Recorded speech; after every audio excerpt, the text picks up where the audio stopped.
cash flow, ya, arus dana antara penerimaan dan pengeluaran itu harus bersaldo positif. Ya, jadi penerimaan artinya penerimaan itu harus lebih besar dibandingkan dengan pengeluaran. Ya, kita harus membedakan antara kebutuhan dan keinginan.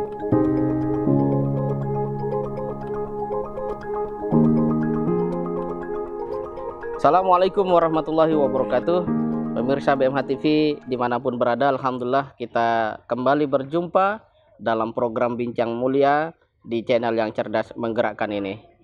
Pada kesempatan ini kita akan berbicara yang nuansanya lebih kepada sisi keilmuan, skill atau keterampilan yang kita harapkan dapat menjadi penambah hasanah wawasan keilmuan bagi pemirsa BMH TV tentang apa yang akan kita diskusikan atau bincangkan pada sesi kali ini, yaitu tentang manajemen keluarga muslim.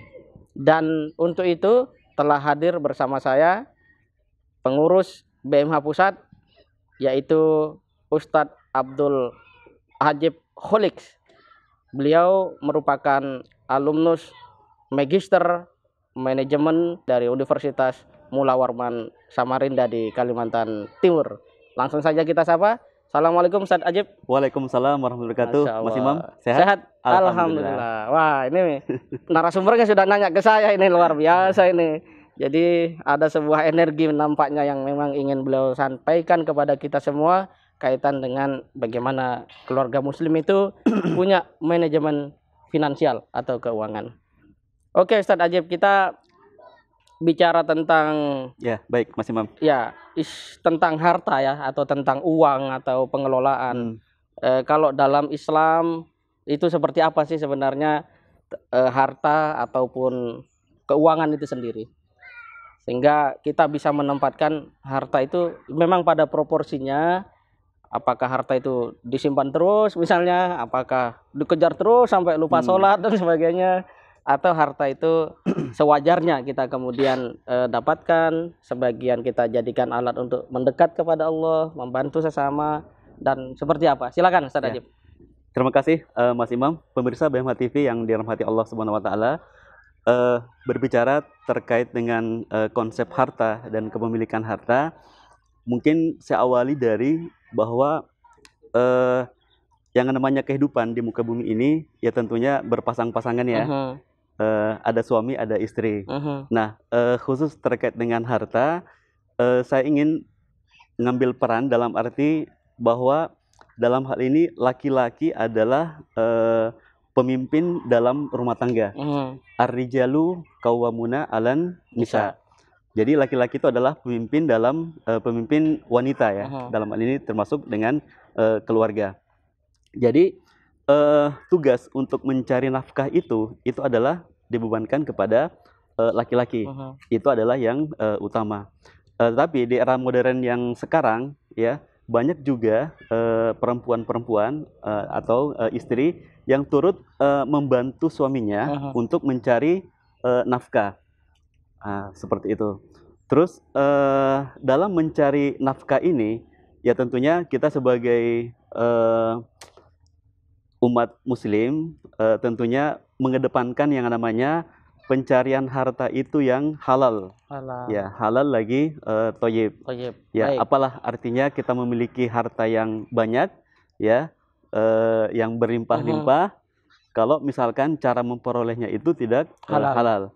Ya, artinya kita ingin harta yang masuk ke keluarga kita, yang kita berikan kepada istri dan anak-anak kita, itu adalah harta yang betul-betul berkah, sehingga menjadikan keluarga kita keluarga yang sakinah, mawaddah, warahmah, yang dirahmati oleh Allah Subhanahu wa taala. Berarti harus orientasinya halal dulu ya.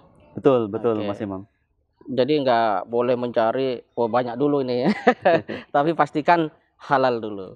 Luar biasa. Terus biasanya kan kalau kita mau pakai atau mencari harta dengan cara halal, itu kesannya lama itu Ustaz.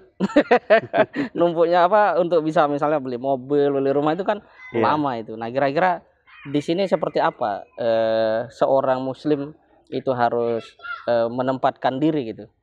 Kadang kan sebenarnya orang tuh bukan tidak tahu bahwa cara yang haram tuh dilarang oleh agama Betul, gitu betul. kan. Tapi ya tadi ya tergesa-gesa itu. Nah, itu Iya. biasanya apa yang harus hadir di dalam kesadaran atau pikiran seorang muslim itu? Ya. Jadi saat ini Indonesia kan mengalami yang namanya masa pandemik ya. Aha. Kita sudah memasuki tahun kedua. Mhm. Kalau secara bulanan mungkin sekitar 1,5 tahun ya. Mhm. 1,5 tahun dari Maret 2020 Mhm. Indonesia terpapar yang namanya pandemi COVID-19. Mhm. Nah, ini sangat berpengaruh terhadap sendi-sendi kehidupan. Mhm. Ya, diantaranya adalah yang tadinya mungkin seorang pekerja Mhm. dalam ini karyawan itu mendapatkan imbas Mhm. ya, yakni pemotongan gaji Mhm. ya salah satunya. Bahkan ada yang sampai dirumahkan. Ya. Nah, kasihan banget ya Mhm. seperti itu. Nah, perlu disadari bahwa yang menjadi concern kita adalah bahwa kita mengundang keberkahan Allah Subhanahu wa taala terkait dengan harta tadi, bahwa rezeki itu datangnya dari Allah Subhanahu wa taala. Mhm. Ya. Jadi yang namanya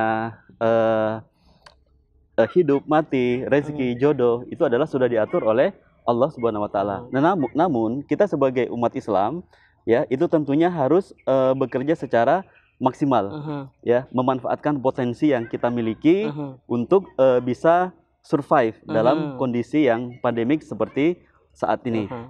Nah, terkait yang disampaikan tadi oleh Mas Imam bahwa pengelolaan keuangan keluarga muslim itu ya, kita ada sahabat Nabi yang Mhm. namanya Salman Al-Farisi, Mhm. itu memberikan konsep atau ajaran kepada kita ya, manusia akhir zaman, bahwa penerimaan yang diterima atau pendapatan itu dibagi ke dalam tiga ya. Yang pertama ya, sepertiga itu untuk investasi, Mhm. ya sepertiga untuk konsumsi, dan menariknya sepertiga itu untuk Sedekah. untuk sedekah, Mhm. giving ya, diberikan kepada yang membutuhkan. Mhm. Nah, ini bisa menjadi rujukan bagi kita, walaupun mungkin tidak sama persis bahwa pendapatan itu harus dibagi ke dalam tiga tadi ya. Mhm. Ya paling tidak ya mungkin konsep-konsep terkait dengan pola konsumsi ya, pola investasi, dan juga pola sedekah itu harus hadir di setiap pengeluaran yang kita keluarkan ya, Mhm. yang kita anggarkan setiap bulan dari Mhm. pendapatan yang diterima. Seperti itu, Mas Wah, Imam. luar biasa. Jadi ada sebuah teladan historis ternyata bahwa Salman Betul. Al-Farisi itu sepertiga modelnya, sepertiga sedekah, sepertiga investasi, sepertiga konsumsi. Luar biasa. Dan di sini kita bisa melihat bahwa dalam orientasi mendapat rezeki itu bukan banyaknya ya, tetapi lebih kepada keberkahan ya. Keberkahan. Sehingga berapapun yang kita peroleh, kalau memang sudah mencukupi kebutuhan konsumsi, ada sisanya mungkin pilihannya boleh sedekah gitu ya, Hmm. berapapun itulah. Karena dalam Islam juga satu kurma itu juga dinilai sedekah gitu ya. Subhanallah ajaran Islam ini. Subhanallah. Nah, sekarang kita masuk ke realitas yang banyak dikeluhkan masyarakat nih Ustaz Ajib. Kaitan dengan orang mungkin sulit dapat pekerjaan, tapi sekarang nih gampang dapat pinjaman. Hmm. Pinjaman online gitu ya. Yang kemudian dia apa namanya itu?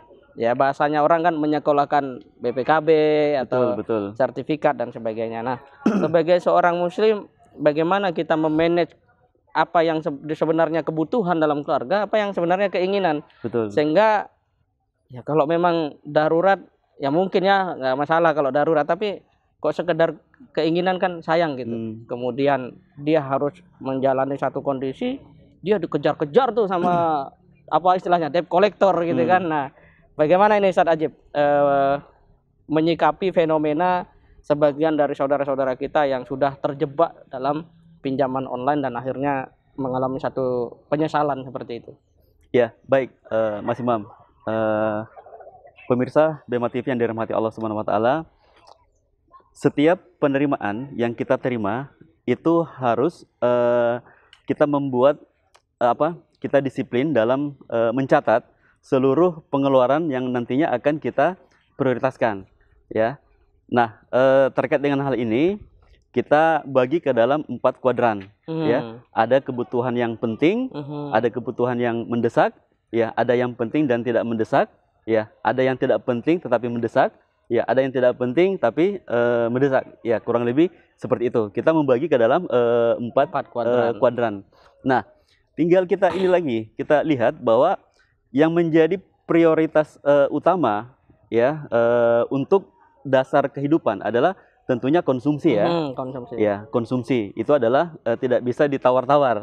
Artinya kalau misalkan kita makan hari ini, besoknya tidak makan lagi, tidak bisa seperti itu. Nah, ini adalah pengeluaran yang utama, ya. Jadi kita sebagai manusia untuk menjalani survive, bisa tetap hidup, tentunya membutuhkan yang namanya makan, ya, konsumsi. Demikian pula dengan ketika sebuah keluarga sudah memiliki anak yang sekolah, ya. Tentunya anak yang sekolah itu membutuhkan biaya, ya, untuk bayar SPP, untuk seragamnya, ya, untuk kuota kalau sekarang. Ya, kuota kalau sekarang, ya. Ya, kuota. Betul, Mas Imam. Ya. Nah, ini adalah kebutuhan primer, ya. Artinya ini wajib untuk didahulukan, wajib untuk dipenuhi. Ya. Nah, setelah itu semua, ya tentunya ada pengeluaran yang sifatnya ya mungkin ya pengeluaran pribadi. Ya mungkin kalau misalkan dulu, ya, sebelum masa pandemik itu ketika jalan sebulan itu bisa makan di restoran 5 kali. Nah, dengan masa pandemik saat ini ya mungkin dikurangi. Ya, atau bahkan tinggalkan, atau bahkan ditinggalkan, ditiadakan. Ya. Jadi intinya adalah berhemat, ya, mengurangi hal-hal yang seperti itu yang tidak dibutuhkan. Ataukah mungkin terkadang kita, ya, jalan-jalan ke mall, ya, nggak tahu apa sekarang sudah buka mallnya, ya. Level 3 mulai buka. Level 3 mulai buka. Nah, kalau dulu ketika kita jalan-jalan, terkadang kita melihat, wah, HP keluaran terbaru nih. Wah, ada laptop nih keluaran terbaru. Kita membelinya pada saat itu karena mungkin kita tertarik oleh yang upgrade, ya. Ya, yang teknologi baru. Ya, mungkin diiming-iming sama sales promotion gear-nya. Mampir Pak, ini beli laptop atau HP keluaran terbaru. Nah, kita beli pada saat itu, ya, harganya mungkin 3 juta. Nah, padahal ini sebenarnya pengeluaran yang kita tidak butuhkan. Tidak penting-penting amat karena di rumah kita masih memiliki barang tersebut. Nah, jadi kata kuncinya seperti itu, Mas Imam, bahwa terkait dengan pengeluaran kita harus membuat skala prioritas, ya. Mana pengeluaran-pengeluaran yang penting dan mendesak itu yang harus kita dahulukan. Mana pengeluaran-pengeluaran yang tidak terlalu penting, yaitu mungkin dikebelakangkan. Nah, terus yang penting juga adalah terkait dengan hutang. Nah, hutang ini karena ini merupakan kewajiban kita, ya, kepada saudara kita misalkan atau kepada kerabat yang berhutang, itu adalah haknya, maka kita harus penuhi. Ya, selain daripada konsumsi tadi, ya kita memberikan hak berupa, ya, hutang kita yang merupakan kewajiban dari kita dan hak dari saudara kita yang kita pinjam pada saat itu wajib kita tunaikan. Seperti itu. Luar biasa. Jadi memang harus pakai rumus kuadran tadi, ya. Penting mendesak, penting tidak mendesak, tidak mendesak tapi penting, tidak mendesak tidak penting. Nah, ini menarik sekali. Jadi satu timbangan yang harus dimiliki oleh keluarga muslim dalam rangka untuk menjaga stabilitas, ya, keuangannya, atau bahkan ini berdampak pada psikologinya sehingga tidak terbebani pada hal-hal yang sebenarnya kita keluarkan untuk hal yang tidak begitu tadi, bukan kebutuhan dasar atau kebutuhan pokok. Nah, ini sangat menarik soal pinjaman online. Jadi kalau sudah ditimbang itu ternyata tidak penting, tidak mendesak, ya berarti tidak usah. Tidak usah. Kecuali memang tidak penting tapi mendesak. Ya, misalnya anak butuh apa tadi? Kuota atau handphone. Nah, itu mau tidak mau. Walaupun tidak dimakan itu, tapi kan untuk sekolah dia, gitu. Betul. Nah, baik, ini Ustadz Ajib, kita bergeser pada bagaimana sebenarnya sikap terbaik saudara-saudara atau kita yang memiliki kelebihan harta kepada sesama, katakanlah tetangga, terutama kalau tetangga atau orang itu sudah sampai datang ke rumah mengadukan bahwa dia butuh beli beras lah atau biaya sekolah dan sebagainya. Nah, ini sikap kita bagaimana? Karena pada saat yang sama misalnya kita tidak terlalu juga banyak juga uangnya gitu kan. Kan ada sudah pakai tadi kuadran-kuadran nah, kan Betul, diatur, manage, ada sepertiga-sepertiga begitu. Nah, harusnya seperti apa? Nah, walaupun kita dapati di BMH alhamdulillah gerakan masyarakat untuk mendukung kebaikan-kebaikan itu sangat kuat walaupun pandemi. Nah, ini seperti apa ini Ustaz Ajib? Ya, terkait dengan hal itu bahwa pandangan Islam terkait dengan pendapatan ini, ya, ketika awal tadi bahwa penerimaan itu harus lewat filter yang namanya halal dan thoyyib. Nah, setelah itu, ya, kewajiban kita sebagai umat Islam adalah mengeluarkan harta yang kita miliki, ya, yang itu menjadi bagian daripada hak orang lain yang berada di harta kita, yakni zakat sebesar minimum 2,5%. Ya, masalul ladzina yunfikuna amwalahum fi sabilillahi kamatsali habbatin ambatat sab'a sanabila fi kulli sumbulatin mi'atu habbah wallahu yudhaifu liman yasha wallahu wasi'un alim. Jadi Allah Maha luas, ya, kasih sayangnya. Jadi ibaratnya bagaikan sebutir benih, ya, yang menumbuhkan 7 bulir, ya, dari 7 bulir itu menjadikan 100. Nah, seperti itulah harta yang kita miliki. Apabila kita mengeluarkan harta, maka itu sebenarnya bukan keluar, ya, tapi itu tumbuh dan berkembang tanpa kita sadari. Nah, seperti itulah konsep harta. Maka ketika kita mampu, ada orang yang meminta tolong, apalagi itu adalah keluarga terdekat, tetangga terdekat, maka ya kita sebagai umat muslim itu wajib berempati. Ya, kita ya bisa memberikan harta kita. Kalau lah misalkan 2,5% itu kan kecil, ya, kita menyalurkan kepada lembaga amil zakat yang telah resmi, ya, sisanya adalah kita berikan ke keluarga kita, ke tetangga kita berupa infak. Ya, karena dari penghasilan yang kita terima tadi kan, kalau Salman Al-Farisi mengatakan sepertiga, ya. Nah, tapi ya mungkin ya cukuplah 5% atau 10%. Ya, itu sudah lumayan lah. Artinya dalam pengeluaran yang kita budgetkan untuk membantu sesama. Itu. Jadi ya konsepnya tadi kita mengeluarkan harta yang kita miliki, apakah itu berupa zakat atau berupa infak. Baik, sangat menarik. Jadi harus ada empati dan jangan ragu bahwa setiap yang kita keluarkan untuk membantu sesama, terutama dalam bentuk infak, setelah zakat kita tunaikan, itu pasti akan mendapatkan balasan berlipat ganda. Tadi disampaikan ayat wallahu yudhaifu liman yasha. Al-Baqarah 261. Sekarang sikap pada orang yang memang oleh Allah diuji nih.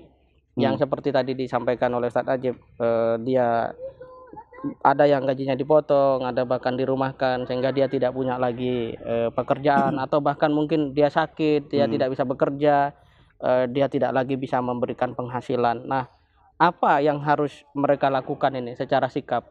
Kan kalau tidak kuat imannya ini bisa salah jalan gitu. Betul. Bisa melakukan hal yang justru semakin memperburuk keadaannya, yang tadinya hanya sifatnya fisik menjadi sangat berdampak pada masa depannya di akhirat. Nah, ini seperti apa saran atau nasihat dari Ustadz Ajib untuk saudara-saudara kita yang sedang diuji ini, dan kita doakan ya tentunya supaya mereka segera diberi jalan keluar oleh Allah Subhanahu wa taala. Silakan Ustadz Ajib.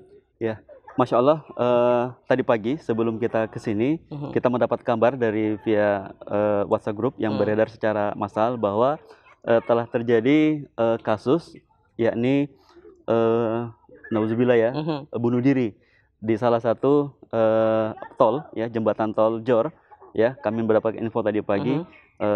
Nah, ini adalah salah satu ini, ya, mungkin salah satu dampak, ya. Apakah mereka sudah tidak tahan, ya, terhadap kerasnya kehidupan ini, ya. Masya Allah, subhanallah, bisa terjadi seperti itu. Namun yang patut kita yakinkan terhadap diri sendiri dan juga kepada saudara muslim kita adalah kita harus yakin kepada rahmat dan pertolongan Allah Subhanahu wa taala. Ya, kita merasakan bahwa yang namanya rezeki itu adalah karunia dari Allah Subhanahu wa taala, dan kita harus berupaya bekerja secara maksimal. Ya, kita harus berupaya secara ikhtiar kita harus maksimal. Ya, kalaulah misalkan kita sudah berikhtiar ya secara maksimal terus tidak ada, ya tentunya kan karunia Allah sangat luas, ya sangat luas dan tidak terbatas. Allah saja menjamin kehidupan daripada binatang-binatang ya yang kecil, yang itu mungkin aksesnya sangat terbatas. Nah, ini kita manusia diberikan nikmat kelengkapan panca indera. Kita berusaha, ya tentunya rezeki nikmat Allah Subhanahu wa taala itu bisa kita dapatkan di mana saja. Insya Allah seperti itu. Nah, kalau misalkan kita sudah berupaya dan seperti apa, ya kita mungkin bisa mengajukan apakah itu pinjaman ya kepada sahabat-sahabat terdekat kita, ya ataukah mungkin mengajukan kepada lembaga amil zakat resmi yang tentunya memiliki standar-standar. Nah, ini yang menjadi concern kita di Baitul Mal Hidayatullah. Misalkan ada teman kita, ada sahabat-sahabat kita yang saking menjaga dirinya dari sifat meminta-minta ya. Ini yang harus kita kita perhatikan ya. Jadi Mas Imam, ya mungkin kita memiliki keluarga atau rekan terdekat, tetapi itu menjaga dirinya dari sifat meminta, maka ini yang menjadi prioritas untuk kita bantu dalam hal ini. Ya, luar biasa. Jadi bagaimana kita harus menguatkan keyakinan kepada Allah, dan ini memang mental ya. Betul, mental. Betul. Kita tidak bisa melakukan hal-hal biasa. Hal-hal biasa kan ikhtiar, bangun relasi atau kita mencari pekerjaan baru. Tapi yang sangat penting sebenarnya adalah mentalitas. Artinya usaha-usaha luar biasa. Karena boleh jadi tidak mudah memang untuk dapat pekerjaan baru di tengah situasi seperti ini. Dan kalau tidak siap mental kita malah drop nantinya. Baik, betul. Kita berjumpa pada pertanyaan paling akhir nih, puncak ya dari bincang mulia kita edisi kali ini.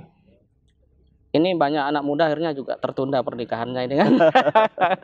Karena ya tadi mungkin dia juga salah satu bagian yang tadi ya kena pemotongan atau bahkan dirumahkan. Nah, ini apa yang harus dilakukan? Kalau tertunda kan berarti kita tetap harus berusaha untuk bisa menikah, karena itu juga bagian dari penyempurnaan iman ya, penyempurnaan agama. Nah, saran Ustadz Ajib ini untuk para bujangan supaya tetap punya optimisme bahwa dia harus berusaha maksimal, doa maksimal, sehingga Allah berikan jalan dia bisa melangsungkan pernikahannya. Silakan Ustadz. Ya, jadi untuk sahabat-sahabat kami, teman-teman yang mungkin hari ini belum menjalankan belum menyempurnakan agamanya yakni menikah, itu segera ditunaikan. Karena kenapa? Dengan menikah, maka istri-istri antum, anak-anak antum, itu rezeki antum tidak termakan oleh mereka. Ya. Jadi Allah itu telah menjamin rezeki daripada istri dan anak-anak antum. Ya, anak-anak kita. Itu sudah ada rezekinya masing-masing. Jadi kalau misalkan kita sudah diberikan kemampuan untuk menikah, ya maka segera segera untuk menyempurnakan agamanya. Betul. Ya, dan mungkin saya berikan tambahan lagi terkait dengan pengelolaan keuangan keluarga muslim ini. Harus kita membuat perencanaan terkait dengan anggaran ya. Harus kita pastikan cash flow ya, arus dana antara penerimaan dan pengeluaran itu harus bersaldo positif ya. Jadi penerimaan, artinya penerimaan itu harus lebih besar dibandingkan dengan pengeluaran. Ya, artinya apa? Kita harus memiliki budget, memiliki anggaran. Jangan membuat jangan membuat anggaran belanja yang besar ya di luar daripada batas-batas kemampuan kita. Ya, jangan berbelanja yang tidak kita butuhkan. Ya, kita harus membedakan antara kebutuhan dan keinginan. Dan ya terakhir adalah bahwa ketika menyusun anggaran untuk muslim ini tentunya ada yang namanya manajemen risiko. Ya, manajemen risiko itu adalah hal-hal yang terjadi jikalau kita tidak melakukan mitigasi. Makanya kita belajar terkait dengan manajemen risiko. Jadi pengeluaran yang ada sekarang tentunya kan kita berharap akan sustainable untuk jangka panjang. Maka kita harus menyisihkan sebagian harta kita, sebagian pendapatan yang kita miliki untuk di saving, untuk kita investasikan. Selain daripada kita mengeluarkan sedekah, zakat dan infak. Mungkin demikian. Terima kasih. Alhamdulillah, terima kasih banyak ini kepada Ustadz Ajib atas sharingnya pada kesempatan ini tentang manajemen keuangan dalam keluarga muslim. Dan walaupun kita dapat di akhir tadi tentang mitigasi perencanaan keuangan, tapi ini merupakan satu hal yang penting untuk kemudian kita sadari dan jalankan di dalam manajemen keluarga agar tadi ya kita tidak terjebak pada hal-hal yang sesungguhnya bukan urusan mendesak, bukan urusan penting. Dan dari perbincangan kita ini, poin yang sangat penting kita sadari adalah bahwa keuangan atau harta selain dari sisi konsep halal dan thayyib, ada juga manajemen pengelolaannya. Nah, di sini mungkin ada unsur bahwa dalam hidup ini kita harus juga bisa membedakan mana kebutuhan, mana keinginan, sehingga kita bisa tetap mengendalikan hawa nafsu kita. Betul. Karena boleh jadi ya kesulitan-kesulitan yang muncul dan dirasakan itu disebabkan oleh ketidakmampuan kita menahan keinginan gitu ya, atau mengendalikan hawa nafsu di dalam proses-proses perjalanan ekonomi keluarga itu sendiri. Dan yang tidak kalah penting, dalam harta kita ya sebisa mungkin usahakan ada infak, ada sedekah, karena itulah salah satu cara untuk mengundang rahmat Allah, mendapatkan balasan berlipat ganda yang Allah sudah janjikan. Ya, kalau Allah sudah janjikan pasti itu akan Allah kabulkan. Mungkin di sini berkah-berkah itu akan muncul, silaturahim akan Allah buka jalannya, kemudian jalan keluar juga akan Allah berikan kepada kita. Prinsipnya, seandainya hari ini hidup kita secara ekonomi belum menggembirakan, jangan pernah putus asa, karena Allah Subhanahu wa taala Maha memberi rezeki. Wallahu khairur razikin. Demikian pemirsa BMH TV, bincang mulia kita dengan Ustadz Abdul Ajib Khalik, alumnus manajemen dari Universitas Mula Warman Samarinda, Kalimantan Timur, yang juga pengurus pusat BMH. Kita akan jumpa lagi pada bincang mulia edisi mendatang. Tetap dukung channel ini dengan cara like, comment, share, dan subscribe. Pastikan kita hadir di era digital ini sebagai penggerak penyebar kebaikan yang dapat menjadikan saudara-saudara kita lebih terdorong lagi mengamalkan apa yang Allah perintahkan dan apa yang Allah larang dalam kehidupan kita. Terima kasih. Assalamualaikum warahmatullahi wabarakatuh. Waalaikumsalam warahmatullahi wabarakatuh.